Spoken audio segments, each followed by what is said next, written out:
Hello बच्चों, let's read the question. The question is, which of the following are the examples of homology?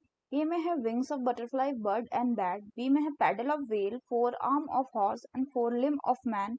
C में है eyes of octopus and man. D में है sling of scorpion and aphis. तो आइए देखते हैं हम इसका की कंसेप्ट. तो अगर बच्चों हम बात करें इसके की कंसेप्ट का, इसका की कंसेप्ट हो जाएगा होमोलोगस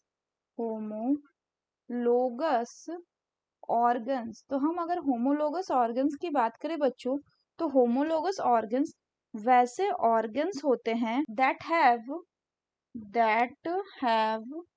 सिमिलर स्ट्रक्चर्स की बात करें तो कौन सा structures? similar anatomical structures but have different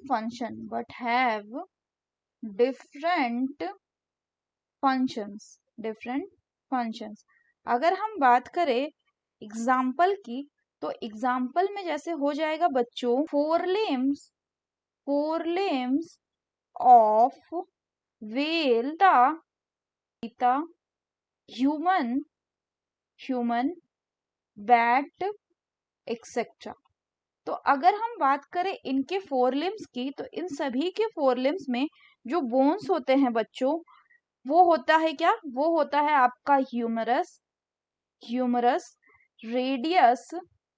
radius, ulna, carpals and metacarpals and phalanges. लेकिन इन सब का काम जो है वो अलग अलग है. वो अलग अलग इसलिए है ड्यू टू सर्टेन एडाप्टेशन. अगर हम एग्जाम्पल की बात करें तो जैसे ह्यूमन जो है अपने फोरलिम का इस्तेमाल करता है फॉर ग्रास्पिंग. व्हेल जो है उसका जो फोरलिम है वो फ्लिपर लाइक स्ट्रक्चर में बन जाता है, और वो उसका क्या काम करता है? वो उसका काम करता है बच्चों फॉर स्विमिंग. चीता जो है अपने फोरलिम का इस्तेमाल करता है फॉर रनिंग, और बैट जो है उसके भी फोर लिम्स का इस्तेमाल होता है किसके लिए? For flying. तो यहाँ पे हम जो देख रहे हैं ये स्ट्रक्चर्स किसके हैं? ये बच्चों स्ट्रक्चर हैं आपके होमोलोगस ऑर्गन्स के. सबका अगर हम स्ट्रक्चर देख रहे हैं बच्चों, तो सारे के स्ट्रक्चर कैसे हैं बच्चों? सेम है. सब में इसी तरह के सेम तरह के ही बोन्स है जिनमें humerus, radius, ulna, carpal, metacarpal and phalanges present है. तो अगर हम बात करें क्वेश्चन की, तो क्वेश्चन में बोल रहा है कि which of the following are the example of homology. तो अभी हमने देख लिया कि होमोलॉगी क्या बताता है बच्चों. तो होमोलॉगी जो है ये आपका बताता है homologous organ indicate divergent evolution. मतलब एक कॉमन एंसेस्टर से सारे निकले हैं on the basis of different functions. अगर हम wings of butterfly, bird and bat की बात करें, तो ये क्या है? ये विंग्स ऑफ बटरफ्लाई का काम भी उड़ना है, बर्ड का भी काम उड़ना है, बैट का भी. लेकिन इनका जो स्ट्रक्चर है बच्चों वो एनाटॉमिकली सिमिलर नहीं होता, फंक्शन सिमिलर है, यानी it represent analogy.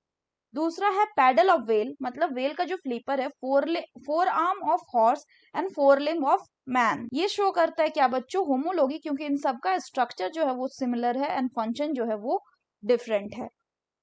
Eyes of octopus and man, ये कैसा है बच्चों? ये एनालॉगी शो करेगा क्योंकि इसका भी स्ट्रक्चर डिफरेंट होगा और फंक्शन सिमिलर होगा. तो बोल रहा है which of the following are the example of homology.